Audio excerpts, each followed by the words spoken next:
Ini adalah video amatir yang kami terima dari Rumah Sakit Bayangkara, Makassar.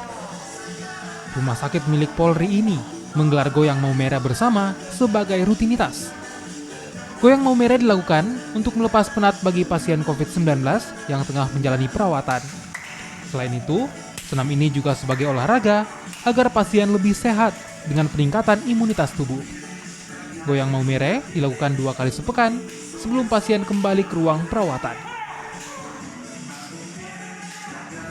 Perawatan holistik dari seluruh pasien COVID, mana kita ketahui bahwa pasien itu harus dilihat dari beberapa sisi, ya, yaitu sebagai makhluk biologis, makhluk psikis, dan sosial. Jadi untuk bagaimana mereka kita tingkatkan sistem imunnya, ya kita mengharapkan mereka juga mengikuti kegiatan-kegiatan yang kita programkan, seperti olahraga-olahraga yang sedapat mungkin bisa dilakukan di ruangan, seperti senam momere yang sempat Anda sudah saksikan itu. Ini kita harapkan dapat meningkatkan rasa percaya diri, kemudian juga meningkatkan